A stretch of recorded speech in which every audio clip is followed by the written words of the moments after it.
સત્યનામ સાહેબ બની સાહેબ સાહેબ સાહેબ. હવે દાસ સાહેબ તમને એમ પૂછવા માંગીએ, હવે આજે આંબળી 11 છે, હા આંબળી અને 11 એટલે આપણે એકાદશી એમ કે એકાદશી. એકાદશી કહેવાય ને. હા હવે એકાદશી એટલે કે આપણા શરીરની અંદર 9 દરવાજા છે. 9 દરવાજા. એક દરવાજો એ છે એટલે 10 થયા, 10 દરવાજા.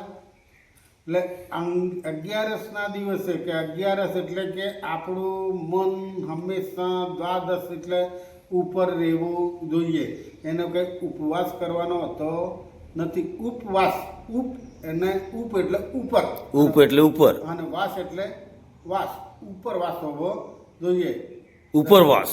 હા ઉપરવાસ. હા ઉપરવાસ એટલે આપણું મન હંમેશા પરમાત્મામાં લાગેલું હોવું જોઈએ એમ કહેવા માંગે. પરમાત્મામાં આપણું મન. હા મન ત્યાં લાગેલું હોવું જોઈએ. આપણી સ્થૂળતા, આપણી દોરી એ પરમાત્મા સાથે લાગેલી હોવી જોઈએ.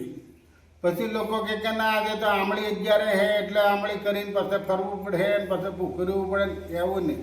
એટલે એમ કહેવામાં આવે કે ભાઈઓ, ઉપવાસ એટલે કાયાને ખાવા આપવાનું નહીં એવું નહીં હોય. કાયાને ખાવા નહીં આલો તો એ કાયા આખો દિવસ ભૂખ ભૂખ ભૂખ કરે ને આપણું ધ્યાન કંઈ કેન્દ્રિત થવા દે નહીં. એટલે ધ્યાન કેન્દ્રિત કરવા માટે કાયાને ખવડાવી દો, ખાવા આલી દો, અને પછી ધ્યાન તમે ધણીનું ધરો. તમે સાહેબ કહેતા હો તો સાહેબમાં સુરતા લગાડો, રામ કહેતા હો તો રામમાં લગાડો, કૃષ્ણ કહેતા હોય તો કૃષ્ણમાં લગાડો, તમે માતાજી કોઈને માનતા હોય તો માતાજીમાં લગાડો, જેને માનતા હોય ને. હા તમારો ઈષ્ટદેવ જે હોય, તમારો જે ગુરુ હોય એનામાં ગુરુનું ધ્યાન તમે ધરો. એમ કહેવા માંગે છે કે એકાદશી વ્રત આને વ્રત કહેવાય. ઘણા લોકો એ વ્રત કરે તે કેવું કરે કે એ બધું પેલું ખાવું, પેલું ખાવું, ખજૂર ખાવા, નારિયેળ ખાવું, સાઠા ખાવા, શેરડી ખાવી, આ ખાઈને પેટ ભરીને સક્કરીએ ખાવો. હા પછી સક્કરીએ ખાય, પછી બટાકાની હુકી ભાજી કરીને ખાય, મેં તો કહા તો ઉપવાસ કર્યો એમ કે પાછા. અને પછી 1 લીટર દૂધ પીવે પાછા. હા એટલે તો કીધું એ ઉપવાસ ને કહેવાય કે. હા એવું બધું ઉપવાસ. તમે ઉપવાસ એટલે કે હંમેશા એક જ વખત તમે ખાઈ લો. ખાઈને કાયા તો શ્રેષ્ઠ થઈ તો થઈ જવાની, રાઈ જવાની એટલે પછી તમારે કંઈ અડચણરૂપ થવાની નથી. અને તમારું મન ધ્યાનીમાં ધરવા માંડો, અને ધણીનું ધ્યાન ધરો, સાહેબનું ધ્યાન ધરો, જે માલિકનું તો એ ધ્યાન તમારું લેખે લાગે એમ. પછી આપણે કીધું કે એનો આંબળીનો મેળો બટાકવાડામાં ભરાય, બટાકવાડામાં ફરી આવીએ અને હાડ ફરીએ તો બટાકવાડામાં તમે ફરો તો તમારી સુરતા આસપાસમાં મેળામાં જોવા માટે ફરવાની છે ને. પેલી સુરતા જો લગાડી 10 દ્વાર ચડીને એ 10માં દ્વાર તો દરવાજામાં તો તમારે જવાનું જ નથી. તમારી સુરતા અહીં લાગવાની હોય તો તમે કઈ રીતે ઉપવાસ કરી શકો એમ.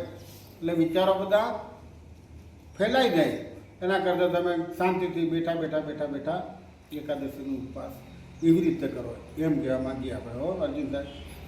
અને આંબળી આંબળી આંબળી 11 એમ કહીએ કે આપણે આંબળી. તમે 11ની વાત કરી, એકાદશની વાત કરી, પણ આંબળીનું શું મહત્વ આજની તારીખમાં? હવે આંબળીનું મહત્વ તો એ પેલા વાલ્મીકી ઋષિ થઈ ગયા. વાલ્મીકી ઋષિ એ વાલિયા લૂંટારાને જે એ લૂંટીને એના ઘરનું ભરણ પોષણ કરતો હતો વાલિયો લૂંટારો. વાલિયો લૂંટારો. હા તે વખતે એને નારદ મુનિ મળ્યા અને નારદ મુનિએ કીધું કે ભાઈ તું આ બધું લૂંટે છે ને આ બધું કરે. નારદ મુનિને મારવા દોડ્યો હતો, મારતા મારતા હતા કે ભાઈ મારે નથી, તારે જે તું લઈ લે મારી કાઢ લઈ લે, તારી જોડીમાંથી હોય છે પણ મને મારે નથી, પણ મારે નથી. તારે મારીને શું કરે તો કે હું મારીને બધાને એના ગમે તે લૂંટી લઈને ઘેરે મારે છોકરો બહેરીને ખવાડો હું, એટલે છોરો એનાથી મારું ભરણ પોષણ ચાલે છે.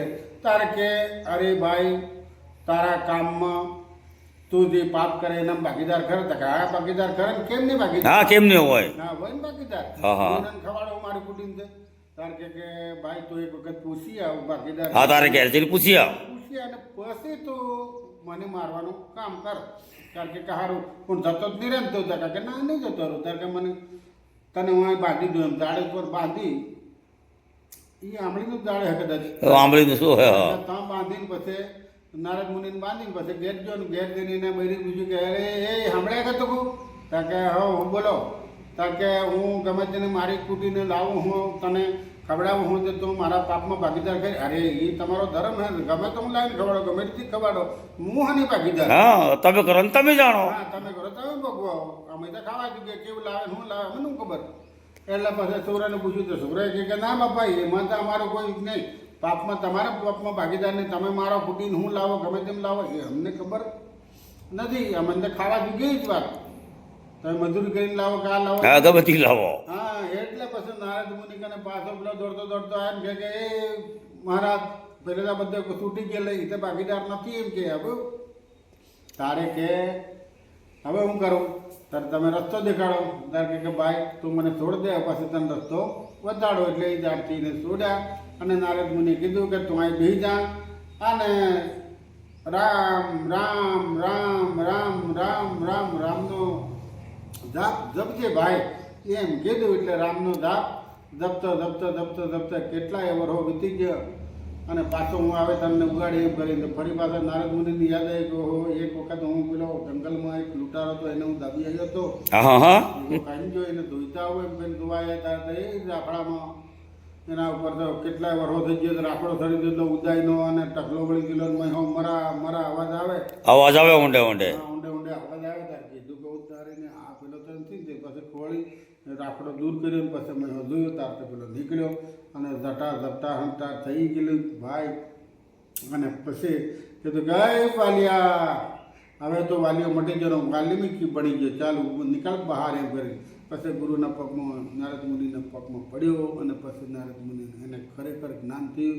તે દાડે એ રામાયણનો રચયિતા વાલ્મીકી ઋષિ કહેવાયા. એ વાલિયામાંથી વાલ્મીકી ઋષિ બન્યા.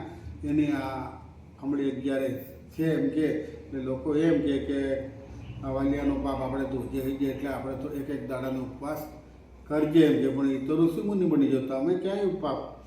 વાલીએ તો પાપ કરી એટલે પાપનો પ્રાયશ્ચિત કરી અને એ 14 વર્ષ કાઢે કેટલા વર્ષ કાઢે એ આપણને ખબર નથી. પણ આવો ઇતિહાસ છે એ અર્જુનભાઈ એટલો થોડું મને ખબર છે. બાકી એનું ના ના બિલકુલ જે તમે વાત કરી એ બિલકુલ સાચી વાત કરી. અને આખી શરૂઆતથી માંડી અને એન્ડ સુધીને જે વાલ્મીકી ઋષિની વાત કરી એ બિલકુલ પરફેક્ટ. હા, ને એ આપણા આદિવાસીમાંથી હા. અને ઋષિ મુનિ આપણા આદિવાસીને તારણહાર આદે વાલ્મીકી કુળ વાલી કુળનું વાલી કુળ એમ છે ને વાલ્મીકી કુળ. હા, વાલ્મીકી કુળ. હા, કુળ આપણું એ જ વાલ્મીકી કુળ. બરાબર બરાબર.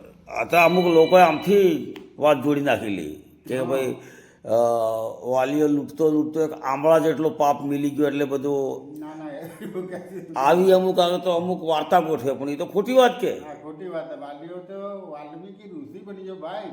હા, તમે તો હજી તો કઈ ને કઈ પડ્યા હોય એ તો તમારો પાપ તો મારું કે આમળા જેટલો પાપ રહી ગયો એટલે પછી આખો દાડો પૂછ્યું રહેવાનું પછી આમળી રોપીને ફરવાનું એમ એટલે પાપ તો આવી જાય એમ.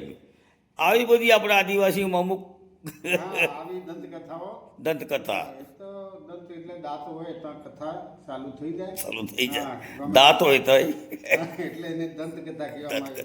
જેને તેને દાંત થી ગમે તે વાત ઉપજાવી કાઢે ઉપજાવેલી બધી વાતો હોય. વાસ્તવમાં એવું કશું નથી હોતું. બરાબર બરાબર. તો આંબળી 11ની આજે આપણે વાત કરી. 11 પછી શું આવે? 12 આવે, 12 પછી 13 પછી 14 અને પૂનમે હોળિકા દહન. પૂનમે હોળિકા દહન. હોળી માતા બરાબર બરાબર. એ હોળીનો પેલું ત્યાં વાત કરેલી છે પણ આપણા જે આદિવાસીની અંદર હોળિકા દહન નથી હોતું. આપણે તો ઓળો શીખીએ, પછી પોક બનાવીએ, ઘઉં શીખીએ, ઘઉંનો પોક બનાવીને ખાઈએ, ચણા શેકીને આમ રૂડો કરીને મિલ દીજે પછી બળે ને એને ઓળો કહેવાય. ઓળો બળી ગયો કે હા, ઓળો ઓળો ઓળો ઓળો. એટલે કે પ્રકૃતિની ગોદમાં આપણે રહીએ ને આ સિઝન હે એ સિઝનમાં ચણા ને ઘઉં આવો પાકે અને એ પાકે અને એના આનંદ અને ઉલ્લાસમાં બધા લોકો ખેલકૂદ કરીને રમે અને એને પછી આ પેલો મનુવાદીઓએ હોળીનો મેં વચમાં ગાલી દીધું તો તો કે હોળિકા નામની એક સ્ત્રી હતી ને એ પ્રહલાદને બાળતી હતી ને પ્રહલાદ નહીં બળ્યો ને કે હોળિકા બળી ગઈ ને આવું જે હિરણ્યકશિપની બેન હતી ને આવું બધું ગોઠવીને પછી આ બળાયું. વાસ્તવમાં આપણા આદિવાસીઓની હોળી આવી નથી, આપણી ફસલી તહેવાર. ફસલી તહેવાર, હા, ફસલી તહેવાર. હોળી એટલે ફસલી તહેવાર હા, ફસલી આદિવાસીનો. આદિવાસીનો ફસલી તહેવાર. અરે આનંદ મંગળ કરો ભાઈ. મોલ બાકી જો પુષ્કળ ખેતરમાં હમણાં લણી રહ્યા હે, વાડી રહ્યા હે, કૂટી રહ્યા હે, ડગલો કાઢી રહ્યા હે, કોઈના ખળા ભરાઈ ગયેલા હોય, આવું હોય એટલે આનંદમાં ખૂબ આદિવાસી લોકો ઘઉં, ચણા, જવ આ બધો મબલક પાક તૈયાર થઈ ગયો હે. મતલબ પાક તૈયાર થઈ જાય. પોખ બનાવો કાં તો ઓળો, હા, ઓળો એકો. ઓળો હેકો. ઓળો તમે ખાઓ, જેટલો ખાઓ એટલો ખવાય. હા, એ તો મોઢે સડી ગયો એટલે આખો દાડો. અને કોઈ વરો નહીં ઉભે, સંગોડ ઉપર લો ખાઈ જાય તોય ખબર નહીં પડે. બિલકુલ બિલકુલ. તો આ તો આપણો હોળી એટલે ફસલી તહેવાર, હા, ફસલી તહેવાર. આનંદ ઉલ્લાસનો તહેવાર. આનંદ ઉલ્લાસનો તહેવાર. આ તે રમણ લોકો પાછા બનાવે કે ભાઈ આટલે વાગ્યે હોળી સળગશે, મુહૂર્ત એનું આટલે વાગ્યે છે, એને આટલા જ વાગ્યે બળાય, પછી નહીં બળાય. હવે આપણે મોટી ક્યાર ગામમાં છે તો આખા દાડાની આખી રાત રમે રમે રમે ને બાળે કાઢે 4 વાગ્યે બાળે. 4 વાગે સવારમાં એનો આનંદ ઉત્સાહ એટલો બધો હોય. મોટી ક્યારની હોળી તો ખરેખર આખા ગુજરાતમાં મોટામાં મોટી. હા, ગુજરાત મારી દ્રષ્ટિએ ગુજરાતને આખા ઇન્ડિયામાં હશે, કારણ કે આટલી રીતની આમ કોમ્યુનિટી ભેગી થઈ ને આવે કોઈ ભાઈ ફળિયાનો કે કોઈ ઘરનો તો એટલી વાર રાહ જોવે, બધા ભેગા થાય તો જ હોળીએ લાકડું નાખે. બધા ફળિયા 12 પાડાના માણસો ભેગા થાય અને એને જે સિઝન સોંપેલી કામગીરી હોય એ બધા એને પોતપોતે કામગીરી કરે અને બધા ભેગા થાય ને પછી પટેલ ઢોલનો વાણી હુડ દે, હુડ દે, ડિજાંગ ડિજાંગ ડિજાંગ ડિજાંગ કરે અને પછી પટેલ આવી ગયો એમ કરીને બધા પછી હોળીએ આવી જાય. એવું બધું બહુ મોટો તહેવાર છે. મોટી ક્યારની હોળી એટલે બહુ મોટા મોટી અને જોવા જેવી. જોવા જેવું. હા, આ વખતે આપણે તો શું જઈશું આપણે આ સાલ ચોક્કસ. આ હોળી આપણે મોટી ક્યાર. ઓકે, ચલો તો મળીએ. સારું.